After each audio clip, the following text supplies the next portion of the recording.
That is the sound of your first sale, and I'm gonna show you exactly how to get it. I know we're sitting today might be a little bit different compared to my other videos. I wanted to do a little bit more of a raw edit instead of all these edited videos. So I'm just sitting in my actual office in front of my actual work computer, and I'm gonna walk you through the entire process. So let's just get right into the video. And before we get too long into the video, I'm just gonna show you one of my brands in the last 30 days, which has done $487,000. This is kind of below the usual for this brand. Usually we are around 550, 600,000. But we were having some issues, and now we are scaling back up to $20,000 days. As you can see, we scaled up a lot here. So yeah, I think we should be back to 25, 30K days soon. Hopefully hit the million on this brand as well. And the crazy thing is, this is not my only store. I literally have 5 of these doing these kind of numbers every single day. So I guess this kind of proves that I am actually legit what I'm talking about, and you can trust what I'm saying. So the first thing you want to do to be able to get your first sale with dropshipping is find a product to sell. Because without product research, you can't create a store, you can't create ads, you can't create anything.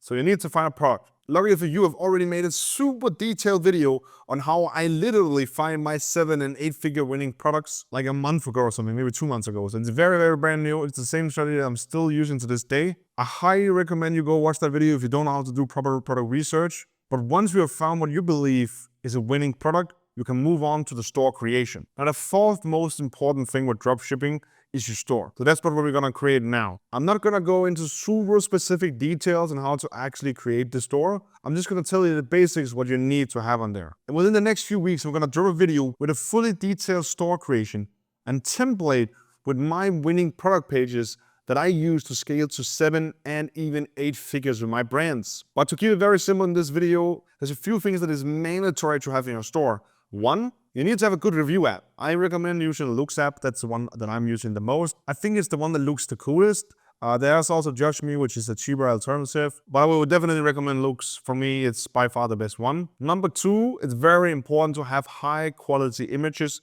and GIFs on your landing page. I like to use both. So some of the sections have a GIF, some of them has a picture. But the first image, I always recommend just going with a picture, because we don't want to interrupt anyone with the loading speed of a GIF. So the first image should be a picture. Number 3 thing, your product description should not focus on what the product has or can do. It should only focus on the results that it can bring for the customer. So it's very important to treat your product description with much care about the copywriting. It needs to be like the customer is reading the product page, and in their mind, you are painting a picture for them what the outcome will be if they actually order your product. If you do it like this and treat it like a sales copy instead of just some, oh, I need to put some text here and a random headline, you will see your conversion rates being so much higher, because customers can actually tell that you've thought about what you are writing. Those are the most important things to making a great store. Of course, there's colors and logos. Is it a really important thing? No, not really. Is it good enough to have? I would say so, yeah. And in terms of the theme, there's 2 different themes you can go with. There is a paid theme and there's free themes. If you want to do the paid route to ensure you have the best of the best, I can recommend Shrine theme. That's the one that I'm using for all my stores. By far the best theme out there right now, like in terms of conversion rate, in terms of loading speed, in terms of everything, basically, is by far the greatest theme that has been released in a long time. I don't remember using anything nearly as good as that. But it's not to say that the free themes don't work, because they do, absolutely do. I have scaled stores with using just a refresh or the Sense theme. They work perfectly fine. I would only recommend buying the Shrine theme if you have extra budget to invest. But if it's like a tight squeeze and a tight budget, do not buy the Shrine theme. It will not make you go from unprofitable to profitable. It's not that important. It's only for scaling purposes where it's really a massive difference. So if it's a big investment for you right now in your current setting and the current budgets, do not buy the Shrine theme.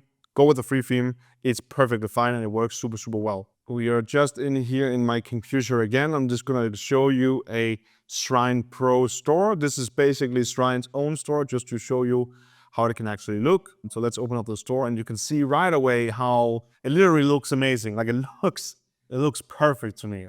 There's some of them I don't use on all of this. This one I think is probably one of the coolest features I've seen in a theme in a very long time. Usually this would be custom coded. This is literally built in the Shrine Pro theme, which is so beautiful. Like I can't even tell how beautiful this is. I don't always have this. It really depends on the product, of course. This one I don't have on any of my stores just because we're dropshipping, you know. This here is just the coolest feature I've seen. I think you can just sense by viewing this how amazing this looks. Like this, I'm not even kidding, guys. Like if you have the Shrine Pro right now and you can't come up with a landing page that looks good, you can copy this and this will be amazing. Like this will literally work. This is so beautiful. The features are amazing. There's a lot more to it than this, but this is how a good product page would look. Of course, with some looks reviews down the bottom, that's missing, but that's obviously because they don't want to advertise for looks. Like why would they do that? So this is one a beautiful, beautiful Shrine Pro stores looks like. This is amazing. I was trying to find a good example of some stores that are using a free theme.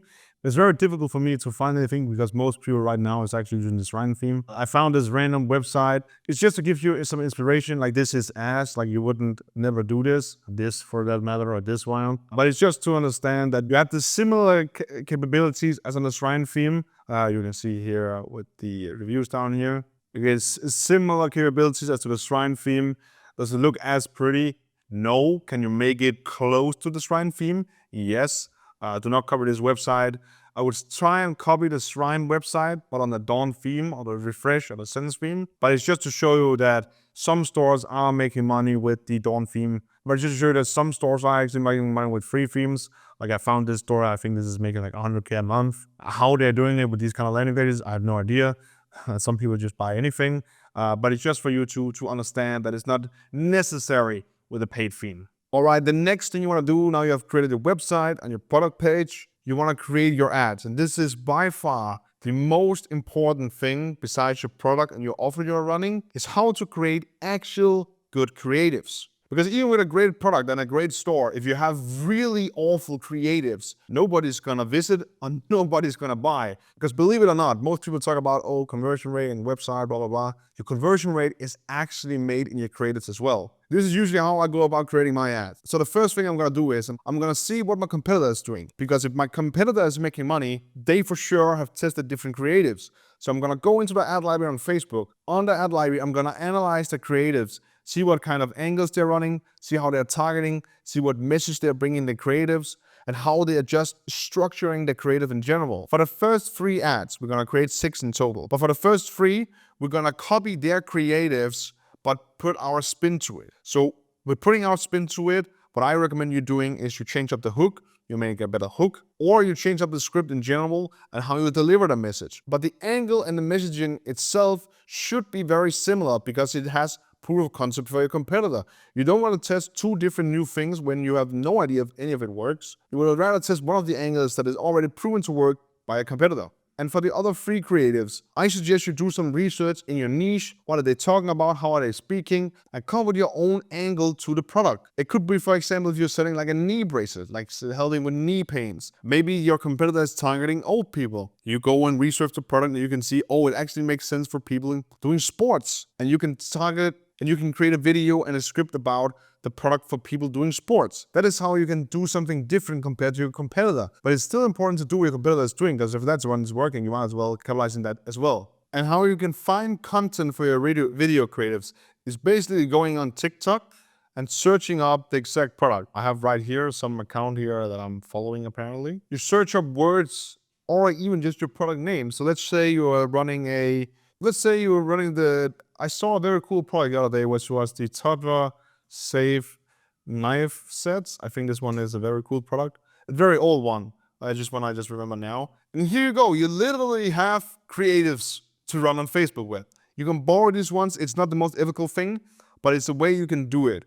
So here there's content you can take. Here again, there's so much content for this type of product. And you want to make sure whenever you're testing a product that you have enough content on TikTok that you can reuse for your ads. Is this the most ethical way of doing it? No, it's not. But it's the easiest way to get a product going, and then you can reinvest back into content. And if you don't know how to download the video without the watermark on TikTok, you basically copy the link. Then you go to snaptik.com right here, paste in the link, click download HD, then you're gonna see an ad, and that's it.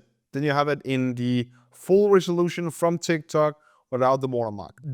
All the video you download, you're gonna use as clips for your ads, put over your voiceover and your script, one which is very similar to your competitor, what they're already targeting, and one you come up with yourself. And that's basically how you create winning creatives. I know this was a very quick guide on how to do it. If you want a more in-detail, specific way of actually creating your creatives, leave a comment down below. I will make an entire video on how I actually find a product, create the landing page, make the ads, and test it on Facebook, just to show you the entire process on how I'm actually doing it. Now we have almost everything ready. We have the ads, we have the store. Now we have almost everything ready. We found the product, we made the store and the product page, and now we have made the ads.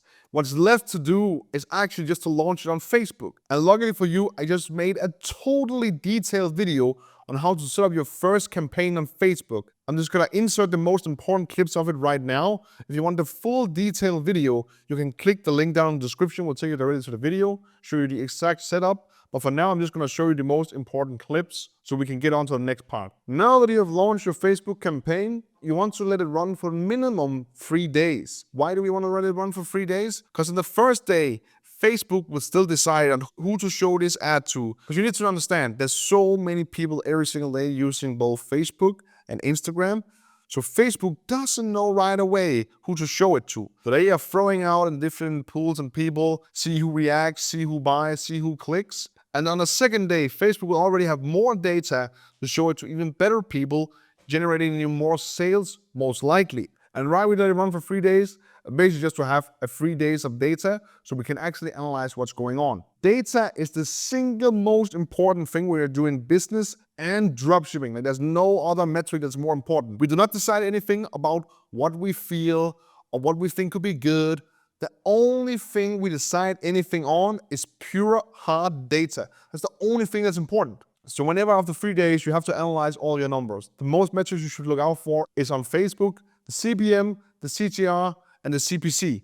That's the most 3 important metrics, because if you have a high CPM and a low CTR, you will have a high CPC, meaning it's going to cost you more to get a customer to your website. You want the CPC to be as low as possible, ideally without sacrificing conversion rate. This is a little bit more advanced, but think about it like this. As long as your CPC is below 80 cents, 0.80, it's looking really good. Like, this is a good sign. The other metric on your store is your add to cart rate, conversion rate, and AOV. Usually the most important metric for you is going to be a conversion rate, because after that you can optimize for AOV with different upsells, cross-sells, bundles. So that's the metrics you want to look out for. A good conversion rate really depends on your sales price and your product. I usually sell around 30 to 50 bucks. I usually have around 5% conversion rate, which is really, really high compared to the industry standard. But it really depends on your sales price. The last metric I want you to take a look at is the ROAS. This is actually the big metric of all big metrics, which is basically showing you how profitable you are, which is basically showing you how much you get back for each dollar you put in. So if you put $1 in to Facebook and you have a ROAS of 3, this means Facebook gives you $3 back, which in most cases, depending if you're up when you're picking up the product, it means you're insanely profitable, okay? Everything above a 2.25 ROAS should be really, really good. So pretty much all you do whenever you have launched your first ads is you want to sit back, wait, relax, and then decide after that. And in those 3 days after you've launched your Facebook ads, I most likely guarantee you, if you followed everything that I've told you about in the product research module and in the Facebook ads campaign structure, I almost guarantee you that you will have gotten your first sale. If you didn't, you fucked up somewhere, you probably picked a bad product, or your ads suck, or the offer you decided to run was bad. So analyze all your things, see what you can do better next time. And as always, I believe in you, and good luck in your journey.